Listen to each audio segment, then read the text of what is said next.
ఆంధ్రప్రదేశ్ ఎన్నికల్లో ఓటింగ్ ప్రక్రియ మొదలైంది. 85 ఏళ్లు నిండిన వృద్ధులు, దివ్యాంగులకు ఇంటి నుంచే ఓటు వేసే అవకాశం కల్పించింది ఎన్నికల సంఘం. ఏలూరు జిల్లాలో హోమ్ ఓటింగ్ కు 914 మంది దరఖాస్తులు చేసుకున్నట్లుగా చెప్పారు కలెక్టర్ ప్రసన్న వెంకటేష్. అయితే దరఖాస్తు చేసుకున్న వారు ఓటు హక్కు వినియోగించుకునేలా పటిష్ట ఏర్పాట్లను చేశారు. మరిన్ని డీటెయిల్స్ ను మా ప్రతినిధి శివసాగర్ అందిస్తారు.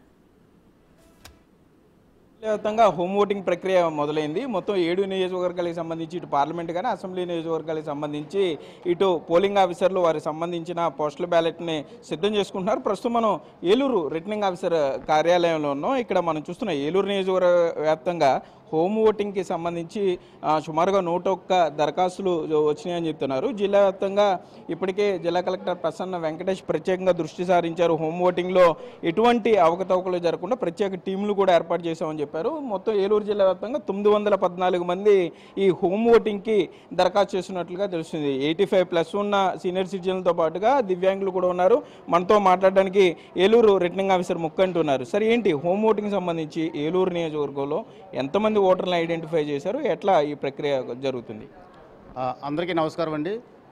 భారత ఎన్నికల సంఘం వారు సూచించినటువంటి నిబంధనల మేరకు ఎవరైతే 85 సంవత్సరాలు పైబడి ఉండి కదలేని పరిస్థితుల్లో ఉన్నారో, అలాగే దివ్యాంగులై ఉండి 40% సదరణ సర్టిఫికేట్ కలిగి ఉన్నారో అటువంటి వారికి హోమ్ ఓటింగ్ సదుపాయం కల్పించవలసినదిగా ఇచ్చినటువంటి ఇన్స్ట్రక్షన్స్ మేరకు, అలాగే మన ఏలూరు జిల్లా కలెక్టర్ గారు ఇచ్చినటువంటి ఆదేశాల మేరకు హోమ్ ఓటింగ్ ప్రక్రియని మేము ఇక్కడ స్టార్ట్ చేయడం జరిగింది. ఈ యొక్క ఏలూరు కాన్స్టిట్యున్సీలో దరఖాస్తు చేసుకున్న వారిలో 101 మందిని 101 ఎలక్టర్స్ని మనం హోమ్ ఓటింగ్కి అర్హులుగా తీసుకోవడం జరిగింది. వారిని 101 మందిని కూడాను మొత్తం కాన్స్టిట్యున్సీలో 4 డివిజన్ల కింద విడగొట్టడం జరిగింది.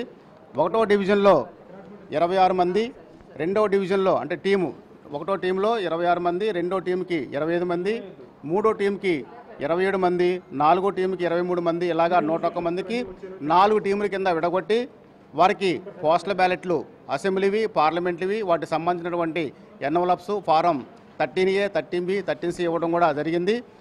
ప్రిసైడింగ్ ఆఫీసర్గా ఉన్నటువంటి వారికి, అలాగే వారికి సహాయులుగా ఉన్నటువంటి వారికి, మైక్రో అబ్జర్వర్లు కూడా చెప్పడం జరిగింది.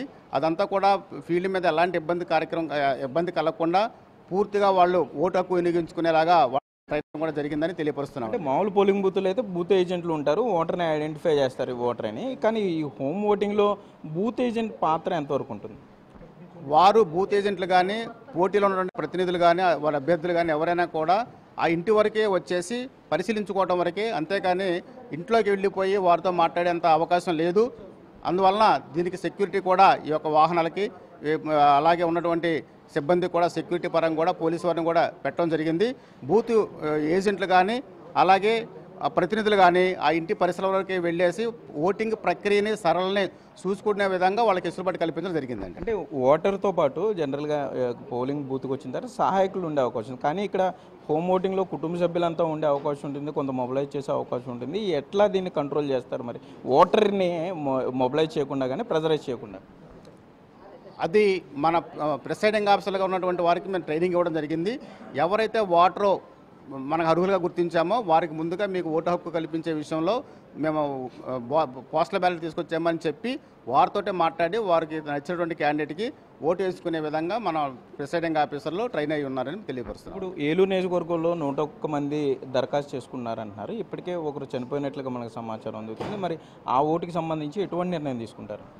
చనిపోయిన వారి విషయంలో ఎలాంటి ఇబ్బంది ఏం లేదండి. అది ఆ ఓటు బ్యాక్ వచ్చేస్తుంది. మేము ఏఎస్డి లిస్ట్ తయారు చేస్తాము. ఆ ఏఎస్డి లిస్టులో మేము వారిని చనిపోయిన కిందగా మేము భావించేసి అక్కడ ఏఎస్డి లిస్ట్ తయారు చేస్తామండి. పకడ్బందీ ఏర్పాట్లు చేసినట్లుగా కూడా అధికారులు చెప్తున్నారు. టీంల కింద విభజించి ఒక్కొక్క టీంలో 5 సభ్యులు, మొత్తం ఇదంతా కూడా వీడియో రికార్డింగ్ జరుగుతుంది. సెక్యూరిటీ పర్సనల్ కూడా ఉంటారని ఏలూరు నియోజకవర్గ ఆర్ఓ ముక్కంటి తెలిపే పరిస్థితులు అయితే ఇక్కడ ఉన్నాయి. కెమెరామెన్ భాగ్యరాజ్తో సాగర్, బిగ్ టీవీ.